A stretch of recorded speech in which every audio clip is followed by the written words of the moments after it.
Hello YouTube, it is your boy GZTV back with another video, and in this video we are going to be talking about week 7 of the NFL. I think we are in week 7, that sounds about right. Yeah, week 7, alright. I don't really have anything to say, this week was pretty decent, so let's get into the games.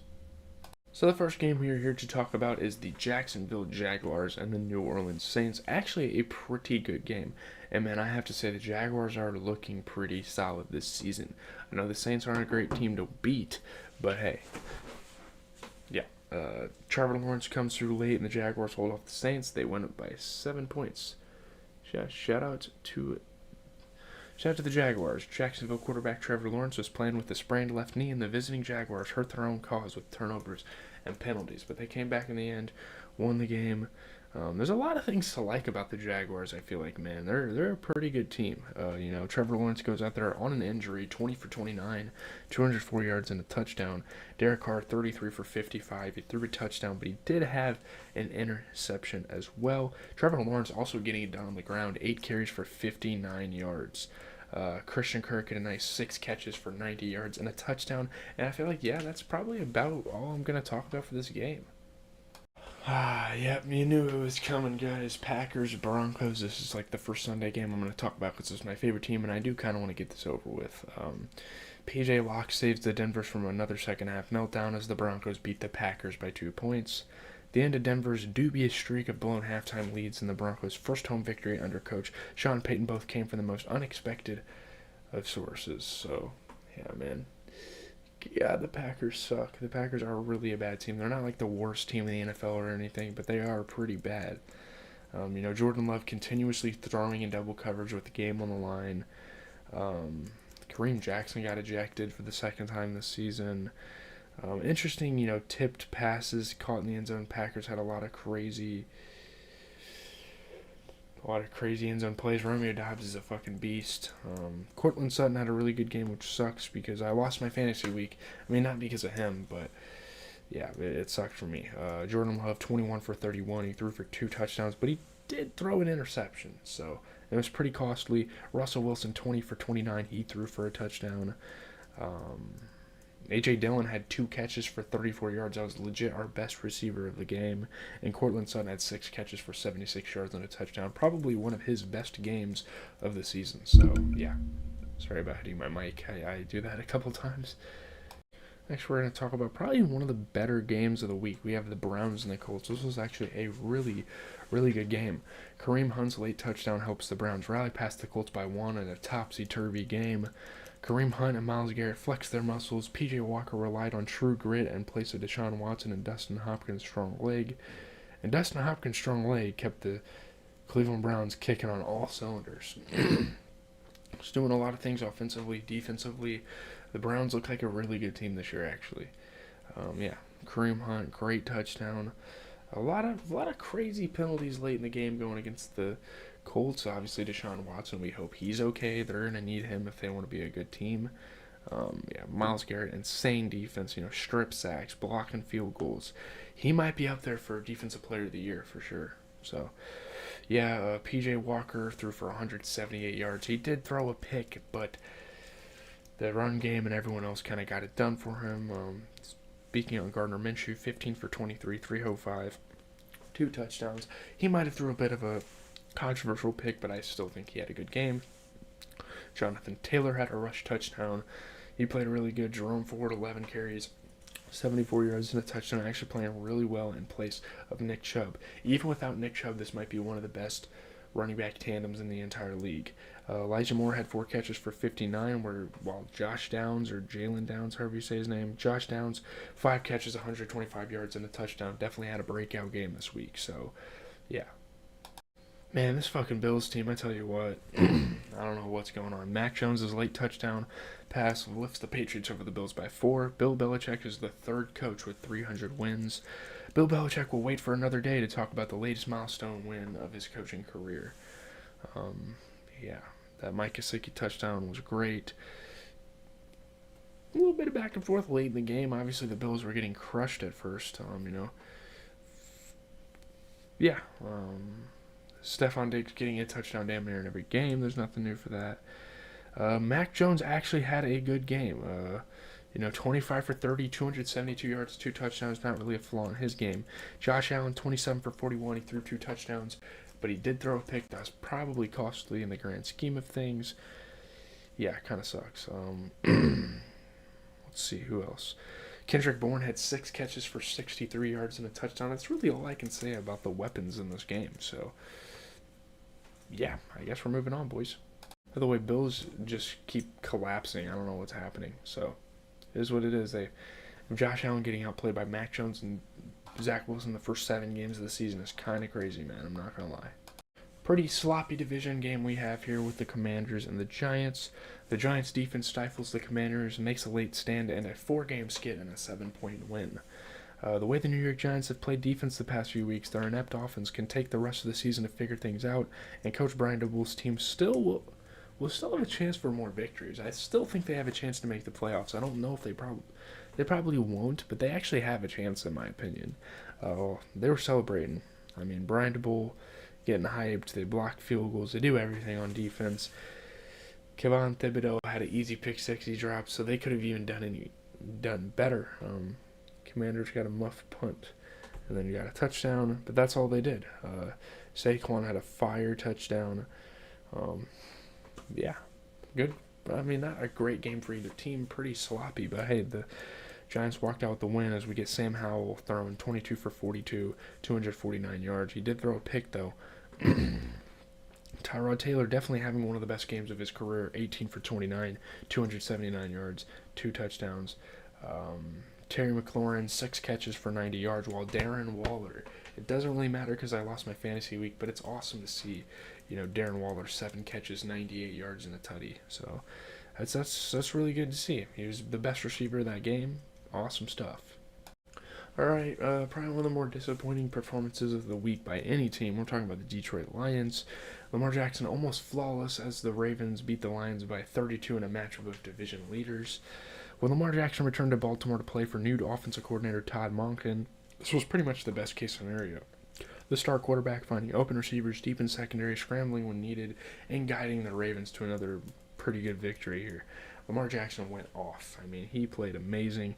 Jahmyr Gibbs scored his first NFL touchdown, so that's a cool little positive for the Lions. Man, Jared Goff kind of disappointed me, I'm not going to lie. He could have definitely played better. Tight end day, man. Mark Andrews was living it up. Aiden Hutchinson got the Lions a couple needed turnovers, but hey, doesn't really matter at the end of the day when your team sucks. So, looking at everything, I mean, Jared Goff 33 for 53, but he did throw an interception. When you're playing a damn near flawless Lamar Jackson throwing 21 for 27, 357 yards, 3 touchdowns, it's kind of hard to play like that, so I don't know. Jahmyr Gibbs, 11 carries, 68 yards and a touchdown. He definitely had his breakout game. Gus Edwards had a rush touchdown. And Gus Edwards also had an 80-yard reception. So really good game here for the Ravens. These are 2 teams that I could see making a playoff run. You never know. These are 2 really good teams. I thought this was going to be a good game, but it turned out it wasn't. So moving on. Next, getting into Raiders-Bears. Rookie Tyson Bagent leads 3 touchdown drives in place of Justin Fields. The Bears beat the Raiders by 18. Nervous all week, Tyson Bagent didn't need much time to get comfortable. The Butterflies went away after about the first snap as the Bears really had that offense going all game. Jalen Johnson had a nice pick 6. Aiden O'Connell actually threw a touchdown in place of Brian Hoyer, who needs to fucking retire by now. Devontae Adams had an easy touchdown catch. Would have helped me in fantasy. It actually would have. I'm actually kind of pissed about that. That probably would have won me my fantasy, actually. First career touchdown pass for Tyson Bagent, and Deontay Foreman had an absolute day. So, Brian Hoyer, 17 for 32. He did throw 2 interceptions, though, so, kind of unfortunate for him there. Tyson Bagent, 21 for 29, and he had a touchdown on the day. Deontay Foreman played pretty fucking fantastic. 16 carries, 89 yards, 2 touchdowns. Something is going on with Josh Jacobs. He is having a rushing leader slump. But, not really much to say about this game. I think it was more of a defensive game than it was an offensive game. There were definitely some tutties, but not too much to say about that.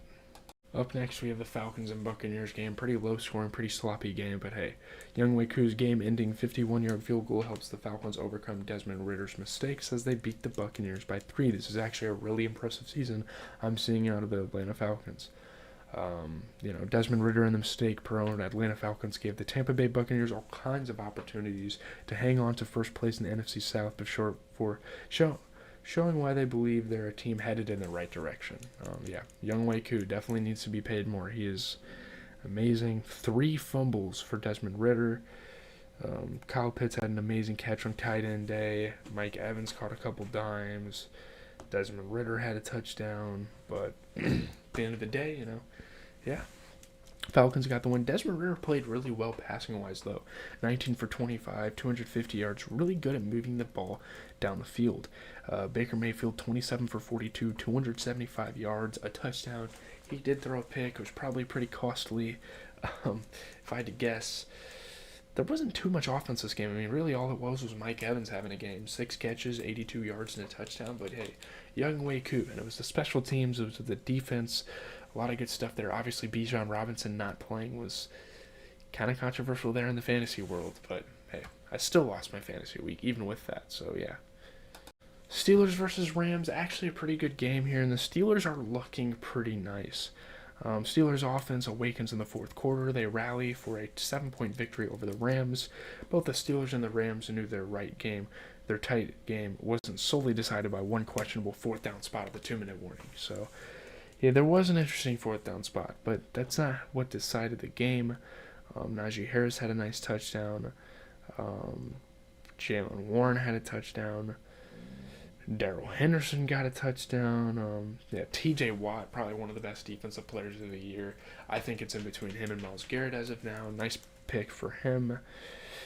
Kenny Pickett, though, 17 for 25, 230 yards. Actually a pretty good game. Matthew Stafford threw 231 and a touchdown. He did throw a pick, though. Matthew Stafford, when he tends to turn the ball over, it's always pretty costly. So, yeah. Freeman, I'm not sure who that is for the Rams, but he had 12 carries for 66 yards, while Najee Harris had a rush touchdown. Great game for receivers. George Pickens, 5 catches for 107. And Puka Nacua having one of the most impressive wide receiver rookie seasons I have ever seen. 8 catches, 154 yards. This guy, he's insane, man. He has 58 catches, 752 yards. This season, he's averaging 13 yards a catch. It's actually kind of incredible. So shout out to Puka Nacua. They didn't get the win, and they're not really having a good season, but hey, he's a fantastic player. That definitely has a future in this league. Next, we got the Cardinals and the Seahawks. This game kind of went exactly how everyone thought it would go. Seahawks get touchdowns from rookies Smith and Njigba, Jake Bobo and Ryan on defense to topple the Cardinals. They win by 10. So Jackson Smith and Njigba and Jake Bobo come from opposite ends of the spectrum for NFL rookies, and they made really big plays. Shout out to the young guys. Jake Bobo, incredible toe tap touchdown. Jaron Reed had a nice sack on Dobbs. Joshua Dobbs got a touchdown though. DJ Humphries touched a ref and got ejected. First NFL touchdown for Smith and Njigba, so that's pretty big time for him. Josh Dobbs threw 19 for 33. Geno Smith threw 18 for 24, 219 yards, 2 touchdowns. He threw a pick, but when you're playing the Cardinals, you can kind of afford that type of thing. Let's see. Not really a whole lot to talk about here, is there? Hollywood Brown had a nice 3 catches for 49, while Smith and Njigba had a great game, 4 catches, 63 yards, and a touchdown. So shout out to him. Nice little breakout game in his rookie year. Let's move on. Chargers and Chiefs. This is a pretty disappointing game in my opinion from the Chargers, especially with Austin Eckler being out there for a big division rival game. Only putting 17 points up is kind of garbage. But Patrick Mahomes throws for 424 yards and 4 touchdowns. Travis Kelce has a big day as the Chiefs beat the Chargers by 14. So if anybody should know how to stop Patrick Mahomes and Travis Kelce, it should probably be the Los Angeles Chargers and the rest of the AFC West, who get 2 cracks at beating the Kansas City Chiefs every season. Yeah, Patrick Mahomes cooked. I can't lie. That was insane. Obviously, Taylor Swift. The Chiefs lost their first game of the year, but they haven't lost since then. And I feel like that is a pretty underrated part of this season. I'm really done with this Taylor Swift stuff, though. Can we please move on? Brittany Mahomes is getting involved. Oh, God, no. Um, Isaac Pacheco scored. Um, this stupid handshake. Or Taylor Swift, Taylor Swift, Taylor Swift. Oh, my God. Like, cut it out, man. No one gives a fucking shit. We want to watch a football game. But Justin Herbert, 17 for 30, 259 yards, a touchdown. He did throw 2 picks. He really isn't that good, is he? Man, what is he doing? But Patrick Mahomes, fucking amazing game. 32 for 42, 424 yards, 4 touchdowns. Easily the best quarterback of this week. He did throw a pick. Doesn't really matter, though, because this Chargers team played like shit. But hey, Josh Kelly had a good game over my fucking Eckler. Thanks, man. 7 carries, 75 yards, a touchdown. Joshua Palmer had a really good game. 5 catches, 133 yards. And obviously, Travis Kelce played even better. I think he put up like 35 fantasy points or something. 12 catches, 179 yards, and a touchdown. Fantastic game for Travis Kelce, proving why he is the best tight end in the NFL. Man, look how icy those Eagles jerseys are. This is them and the Chiefs. I would say them, the Chiefs, and probably the 49ers are the 3 best teams in the NFL right now. Man, Eagles. Jalen Hurts passes for 279 yards, throws a touchdown, and runs for 1 in the Eagles' 14-point win over the Dolphins. I would say the Dolphins kind of played disappointing as well. Jalen Hurts needed a brace on his left leg in the second half, then shook off whatever ailed him to stand tall in the pocket and lead a go-ahead scoring drive before he hobbled off the field after yet another Eagles win. It's 32 career touchdowns for Jalen Hurts through 4 seasons of the NFL. He has scored 8 rushing touchdowns in every season of his career. It's insane. I mean, A.J. Brown, big plays to set up touchdowns. Darius Slay's big interception. Kenneth Gainwell gets a touchdown. A.J. Brown's a great player. Jerome Baker had a pick 6. So it's kind of unlucky for Jalen Hurts. Obviously, Tyreek Hill burning defenses, playing another pretty good game. Tua Tagovailoa at 23 for 32. He had a touchdown, but he also threw a pick. That was pretty costly. Jalen Hurts definitely played better. 23 for 31, 279 yards, 2 touchdowns. He threw a pick as well. But hey, there's a lot of factors in this game. Raheem Mostert actually played okay. I don't think he played that good. Never mind. I'm not giving Raheem Mostert any sort of credit. I mean, he had 9 carries for 45 yards. Tyreek Hill had a receiving touchdown. A.J. Brown had 10 catches, 137 yards, and a touchdown. Easily one of the best receivers in the NFL. But Tyreek Hill has 900. He has surpassed 900 receiving yards 7 games into the season. So it is kind of insane to see that. But yeah, we'll see you guys for the Monday Night Football game. We've got 49ers Cowboys should be okay. I mean, the Niners are missing some guys, but we'll have to see what happens. All right, up next, we have the 49ers and Vikings. I just got done watching the Monday night game, and yes, I'm sweating. I'm going on a cardio journey trying to lose some weight. So, yeah, I'm hitting the cardio every single night, and let's go. Sorry, I got to disconnect my Bluetooth because they're acting weird before we get to the recording. But, Niners, Vikings, actually a really good game. I was interested throughout the entire game. Really, really good stuff. Classic primetime game. Gotta love it. But the Vikings outlast the 49ers by 5 with 2 touchdown catches from Jordan Addison and 2 interceptions by Mr. Bynum there, Cameron Bynum. So Kirk Cousins connected with rookie Jordan Addison for 2 first-half touchdowns. Cameron Bynum intercepted San Francisco's Brock Purdy twice in the fourth quarter, and the Minnesota Vikings hold on to a lead to win. This is probably the best the Vikings have looked all year. They looked incredible. The shoving match, obviously there's a lot of tension in this game. Yeah, Jordan Addison, amazing in place for Justin Jefferson. Cameron Bynum had a good game. Jordan Addison went to the locker room but ended up coming back, I think, and playing a couple snaps. Christian McCaffrey played good as well. He was really all the Niners had. I mean, Brock Purdy, 21 for 30, 272 yards and a touchdown, but he did throw 2 picks. And prime Kirk Cousins decided to turn it around. He went for 35 for 45, 378 yards, 2 touchdowns. He did throw a pick, but his defense played pretty damn good. Christian McCaffrey had a rush touchdown. George Kittle had 5 catches for 78, and get this, Mr. Jordan Addison, 7 catches, 123 yards, 2 touchdowns. He won some people's fantasy weeks. He lost some the other side's fantasy weeks. He was a big factor. So shout out to Jordan Addison. I don't really have anything to say. Leave a like, comment, subscribe. I'm actually going to put these clips together, and I will post the video tomorrow morning. I need as much time as possible to watch this movie, so yeah, we're going to do that. I was thinking about going to shoot hoops, but I don't know if I'll have time for that. So have a good rest of your night, guys. Peace.